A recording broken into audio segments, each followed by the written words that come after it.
नई दृष्टि ज्ञान विज्ञानी, नई दृष्टि मोक्ष प्रदानी, नई राह क्रम मार्गी, नई राह हो दादाई। नमस्कार, आदाब, सत श्री अकाल, वणकम, जय श्री कृष्ण, जय स्वामीनारायण, जय सच्चिदानंद। दादा भगवान परिवार आप सभी का स्वागत करता है नई दृष्टि नई राह प्रोग्राम में। क्या आपने प्रतिक्रमण शब्द सुना है?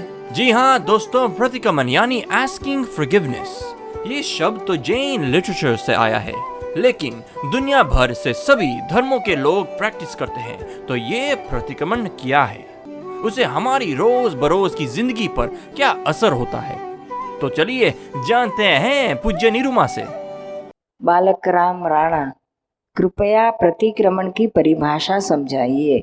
अभी तो थोड़ा सा बताया प्रतिक्रमण के बारे में। प्रतिक्रमण यानी अपने मन, वचन और काया से कहीं ना कहीं हम गलतियां करते हैं, किसी को दुख देते हैं और इससे हमारा पाप कर्म बंधा जाता है।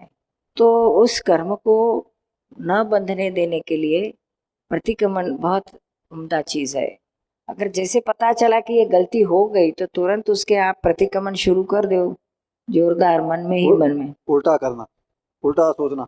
हाँ इनकी जैसे हाँ हाँ, उस उल्टा को सुलटा लेना। तो अतिक्रमण हुआ तो उसका प्रतिक्रमण करो।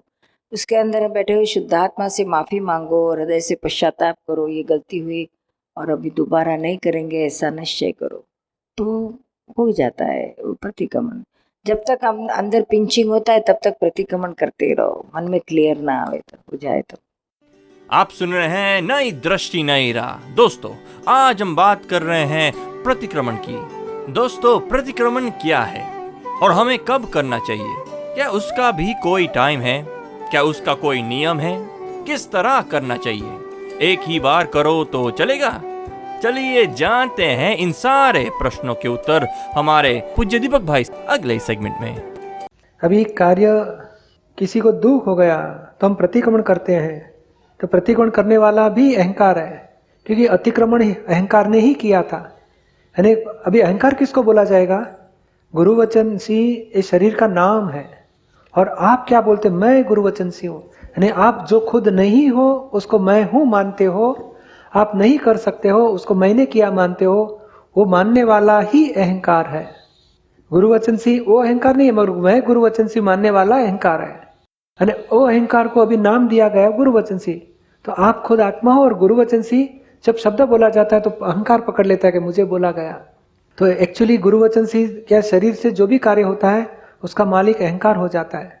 गुनाह अहंकार को लगता है। जैसे लकड़ी से किसी को मारा मैंने, तो लकड़ी भी नहीं मारती है, हाथ भी नहीं मारता है, शब्द भी नहीं मारते। अहंकार का साधन है हाथ और लकड़ी, शब्द। तो अहंकार मालिक है, अहंकार गुनाह करता है, तो वही अहंकार को बोलना पड़ेगा, तू प्रतिक्रमण कर, माफी मांग ले।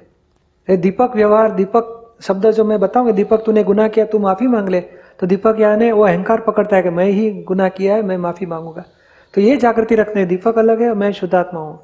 तो पहले मैं दीपक को मान लेता था, अभी मैं अलग हो गया, दीपक नाम का जो रहा है उसको अहंकार बोला जाएगा अभी।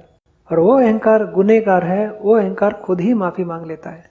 समझ में आया आपको? हर समय इसको अलग कैसे रखा जा सकता है? वो ज्ञान मिलने के बाद में आपकी जागृति रहेगी अलगपन की, और ये 5 आज्ञा ही अलग रखने के लिए जबरदस्त चाबियां हैं। आप सुन रहे हैं नई दृष्टि नई राह। दोस्तों, आज बातें हो रही है प्रतिक्रमण के बारे में। तो ये प्रतिक्रमण से क्या हमारा संसार व्यवहार ठीक हो सकता है? क्या हमें मन की शांति मिल सकती है? क्या हम राग द्वेष से मुक्त हो सकते हैं? क्या हमारा बिगड़ा हुआ रिलेशन सुधर सकता है? चलिए जानते हैं हमारे आत्मज्ञानी से हमारे अगले सेगमेंट में। पूज्य श्री जय सच्चिदानंद, राजलक्ष्मी बात कर रही हूँ। पूज्य श्री, ऐसा है कि जो दोनों मतलब ऐसा व्यवहार है कि बहुत मतलब जा रहा बैलेंस में जाता है और बिल्कुल नॉर्मलिटी भी, और बिजनेस में भी या वैसे व्यवहार में भी कुछ ऐसा जैसे कि ना ईमानदारी का वो जो ना सिस्टम चल रहा है। लेकिन कई बार ऐसे संजोग होते हैं कि घर में ही संजोग होते हैं कि जिसमें दूसरे व्यक्ति को मतलब कपट करना या चालाकी करना है, ऐसे संजोग जब खड़े होते हैं तो पूज्य श्री जितना मर्जी ज्ञान को उसमें अप्लाई करें फिर भी थोड़ा सा असर आ जाता है तीसरी और व्यक्ति के प्रति विनय टूट जाता है। तीसरी व्यक्ति हमारे साथ करती हाँ हमारे साथ करे तो फिर ना थोड़ा सा ना मतलब असर आता है और थोड़ा सा ये फिर तो उनसे विनय टूटता है। तो उसमें हमें मतलब मालूम है कि ना बहुत सारा प्रतिक्रमण करना है, पर लेकिन प्रतिक्रमण कैसे करना हो और क्या करना है वो पूज्य श्री मुझे गाइडेंस चाहिए उसके लिए। नहीं, बस उनके दोष दिखाई देते उसी का ही प्रतिक्रमण करना है। दोष दिखता है पूज्य श्री और दोष दिखता है और उसमें से निकलने की भी कोशिश उनको करते हैं। प्रार्थना करो उन शुद्धात्मा को, हे शुद्धात्मा को ने भाई साहब के साथ जो व्यक्ति के साथ संभाव से निकाल हो जाए ऐसी शक्ति दो, इनको भी सद्बुद्धि मिले ऐसी कृपा करो। लेकिन प्रार्थना करो, प्रतिकोण करो और ज्ञान में रह के संभाव से निकाल करो और एडजस्टमेंट करते जाओ। जो भी आसपास सामने सामने बैठ के कभी हो सके तो बातचीत करो, हमारा व्यू पॉइंट ये है, आपका व्यू पॉइंट क्या है, कैसे हम सॉल्यूशन लाए, आपकी क्या अपेक्षा है, हम पूरे संभाव से निकाल करेंगे बातचीत करके। ठीक है पूज्य श्री, क्योंकि आज तक कभी उसके बारे में ना बात करी नहीं, कभी ऐसे ही सोचा कि ठीक है उनका अपना वर्तन है हमारा अपना वर्तन है, हम लोग उसको मतलब ना तो फिर ना हिसाब से चलें और बैलेंस लेके चलें। लेकिन फिर भी ऐसा लग रहा है कि उनको पोषण मिलता जा रहा है, आज ये कपट हो गया, आज ये चालाकी होगी, कल फिर कुछ और, कल फिर कुछ और, कल फिर कुछ और। तो ऐसा तो नहीं कि अगर हम ज्ञान अप्लाई करते करते अपनी मतलब ना अपना बचाव कर रहे हैं तो उनको पोषण तो नहीं दे रहे। कभी बातचीत करके देखो क्या प्रॉब्लम है, कैसे हम सॉल्व करें, आपकी क्या अपेक्षा है, क्यों ऐसे हो रहा है, हमें ऐसे लगता है ये करे तो अच्छा है, तो ऐसे क्यों नहीं करना है, ऐसे बातचीत करके देखो। ठीक है पूज्य श्री, ठीक, जय सच्चिदानंद पूज्य श्री। आप सुन रहे हैं नई दृष्टि नई राह। दोस्तों, आज हम माफी मांगने की बात कर रहे हैं और सोच रहे हैं कि हम जिंदगी में मिस्टेक्स तो बहुत करते हैं, तो क्या उन गलतियों को सुधारने का कोई रास्ता है? क्या माफी मांगने से हमारी जिंदगी की खुशहाली वापस आएगी और क्या हमारा बिगड़ा हुआ रिलेशन सुधरेगा? चलिए जानते हैं अगले सेगमेंट में। जय सच्चिदानंद। दीपक भाई, ये जो पहले तो कुछ भी ज्ञान लेने के बाद में कुछ भी ख्याल नहीं आता था, मगर अभी थोड़ा ख्याल में आता है कि जो जो संसार में पूरी जिंदगी में जो जो बुद्धि और अहंकार से जो जो उपरानु लिया, धार्य किया, पूरी लाइफ में, नौकरी में, संसार में, बचपन में भी जो जो बातों से धार्य किया, तो उसका वो तो पूरी जिंदगी धार्य करने में ही गई है कि भाई माँ बाप नहीं है तो फिर भाई कैसा अपने को संभालेगा, सब नौकरी में भी। तो इसका प्रतिक्रमण कैसा करना, थोड़ा थोड़ा दिखता है, पूरा नहीं दिखता है, सामायिक में भी। जो 5 लेवल बताए ना, धार्य करके किसको दुख दिया, हाँ, उसकी माफी मांगो। जब भगवत आया तो हम किसको दोषित देखे, हाँ, उसको निर्दोष देखो, और हमारी गलती का दंड आया, किसी निमित्त का दोष नहीं, ऐसे देखो। ये तो ऐसे ये 5 लेवल से जाओ, जागृति ये रखो। तीसरा लेवल कि कहाँ धार्य होके हम खुश हो गए, गर्व रस खाए, उसके सामने जागृति रखो कि ये भी गलती हो गई है। और ये 4 स्टेप में देखो कितना गलत है, कैसे गलत है, कितना नहीं करने से कितना हितकारी है, और उसका प्रोटेक्शन कितना हमने किया। ऐसे 4 स्टेप 5 लेवल से जाओ। तो पर पूरी जिंदगी जो धार्य करके हाँ, जो तो जो एक-एक दुख दिया, प्रसंग। तो प्रत्याख्यान कैसा करना उसका? नौकरी भी धार्य करके करी और वो भी अहंकार से छोड़ दी। क्लासिफिकेशन करो कि नौकरी के लिए, पैसे के लिए, पति के लिए, बच्चों के लिए, मान के लिए, काम के लिए, कितने प्रकार से डिवीजन करके बाद में कॉमन सब क्लासिफाई जुदा रखो कि किस प्रकार का ये दोष, किस प्रकार से अलग अलग। एक ही दोष है चोरी, तो कि भाई ये भी चोरी की, वो भी चोरी की, ये भी चोरी की, तो कि नहीं पहले कपड़े की चोरी कितनी हो गई, पैसे की चोरी कितनी हुई, खाने की लिए क्या क्या, ऐसे अलग अलग डिवीजन करो और बाद में सबके प्रतिगुण प्रत्याख्यान। और ख्याल में आता दीपक भाई कि पहले क्रोध, मान, माया, लोभ की बहुत बड़ी ग्रंथि लेके आए, हाँ, बचपन से, और फिर बाद में कपट और मोह से पूरा लाइफ लाचारी पना हो गई, हाँ। तो इतनी लाचारी हो गई कि लालच बोलते ना, उसमें चले गए सब।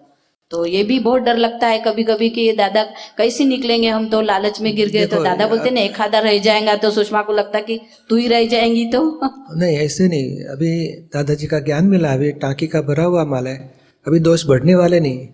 जितना है टांकी वो कम होके होके खत्म होगी। हमारा तो भाव नहीं है अभी नया बनाने का, जो पुराना है वो डिस्चार्ज में आएगा और खाली होते जाएगा, खत्म होते जाएगा। और तब हम जागृति रखेंगे। और जितना हमारा ओवरऑल ओपिनियन क्या है, तो ये अभी नहीं चाहिए। तो दादाजी की आज्ञा में रहना है, प्रकृति के अधीन जो दूसरे को धार्य करके दुख देते थे, अहंकार से मान से दुख देते, वो भी नहीं करना है।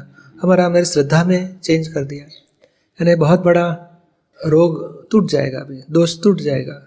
हाँ, आप सुन रहे हैं नई दृष्टि नई राह। आज हम बात कर रहे हैं प्रतिक्रमण के बारे में। तो दोस्तों, क्या आपको कभी कभी ऐसा नहीं लगता वापस ले सकूं, कैसे करेक्ट करूं अपनी इस गलती को? क्या कोई तरीका है उसे सुधारने का? क्या पश्चाताप करने से हमारी गलती माफ हो सकती है? तो चलिए इन सारे सवालों के जवाब सुनते हैं अपने आत्मज्ञानी से। संगीता, हाँ बोलिए। हमें प्रतिक्रमण रोज अलग व्यक्ति के लिए क्यों करना चाहिए? एक एक व्यक्ति के लिए अलग अलग क्यों करनी चाहिए? ये वॉशिंग मशीन है, सब कपड़ा साथ में डाल के घुमाते रहो। ये तो एक एक को लेना ही पड़ेगा। वैसे हम भूतकाल में जा रहे हैं ना? नहीं, भूतकाल में नहीं जाते, हम हमारे दोष के प्रति जागृति में आते हैं।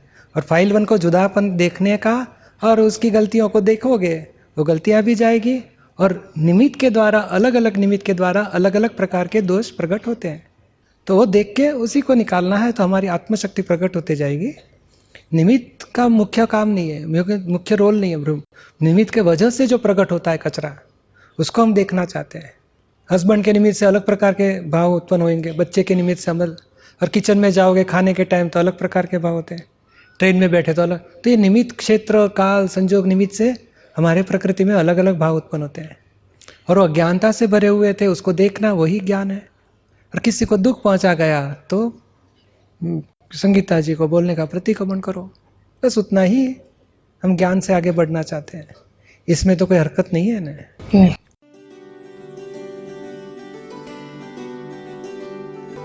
एक प्रश्न और है, आपने प्रतिक्रमण करने के लिए रोजाना करना, पाक्षिक करना और त्रिमासिक करना और सांवत्सरिक करना ये बताया था। और पर यह किताब जो प्रतिक्रमण की किताब में पढ़ रहा था, उसमें लिखा है जैसे, तो उसमें जानकारी करना चाहूँगा कि इसका प्रतिक्रमण कब करना चाहिए और किस विधि से करना चाहिए। ये भगवान महावीर ने बताया, रायसी, देवसी, पाक्षिक, त्रिमासिक, संवत्सरी सब। और सचमुच तो शूट एट साइट, दोष खड़ा हुआ उसी मोमेंट के उसको ख़त्म करो। जैसे चाय पीते पीते एक बूंद चाय की कपड़े के ऊपर गिर गई तो कितना 2-4 दिन के बाद धोते हो, कि 3 महीने के बाद, कि 1 साल के बाद? तुरंत नाश्ता, अरे मेरा 2 मिनट जो जरा बिगड़ गया, अब बाद में आता हो, पहले जाएगा बाथरूम में धोएगा, बाद में चेक करेगा, ठीक है शाम को घर पे जाके अच्छी तरह मशीन में डालूंगा। मगर रात को तो पक्का धो के क्लियर कर देगा, शुद्ध कर देगा कपड़े को। तो ये सचमुच तो शूटेड साइट होना चाहिए। दाग गिरा तुरंत धो डालो, वो सच्चा रास्ता है। तो ये जो प्रतिक्रमण विधि, चरण विधि के पीछे बताई है, प्रतिक्रमण किताब में भी लिखी है लास्ट पेज पे, उसका हेतु इतना ही है कि इस प्रकार आत्मा को जुदा करके भीतर वाले शुद्धात्मा के साक्षी में जो व्यक्ति के साथ जो राग द्वेष हो गए उसके माफ़ी मांग लो। ऑन द स्पॉट सबसे अच्छा है। और थोड़ा देर के 2 मिनट, 5 मिनट, 2 घंटे के बाद में भी याद आ गया, उसी टाइम भी प्रतिक्रमण कर दिया तो भी हमारा दोष धोया जाएगा। समझ में आया आपको? जय सच्चिदानंद। आप सुन रहे हैं नई दृष्टि नई राह, जो सुलझाता है जिंदगी के हर सवाल को। दोस्तों, आज हमने जाना कि जिंदगी में भूलें तो होती ही रहती है, लेकिन दादाजी ने हमें आलोचना, प्रतिक्रमण और प्रत्याख्यान का ऐसा हथियार दिया कि जन्मों जन्म के दोष को हम जड़ मूल से बाहर निकाल कर सकते हैं, द्वेष भाव को निकाल सकते हैं और हमारी व्यवहारू जिंदगी सुधार सकते हैं, संवार सकते हैं। तो आइए ऐसे ही सारे सवालों के जवाब जानने के लिए सुनना ना भूले नई दृष्टि नई राह। अधिक जानकारी के लिए लॉग ऑन करें hindi.dadabhagwan.org या फिर ईमेल करें dadaonradio@us.dadabhagwan.org या फिर फोन लगाइए 1877-505-3232 एक्सटेंशन 23। आज के लिए हमें दे इजाजत, कल फिर मुलाकात होगी, तब तक के लिए स्टे हैप्पी। जय सच्चिदानंद।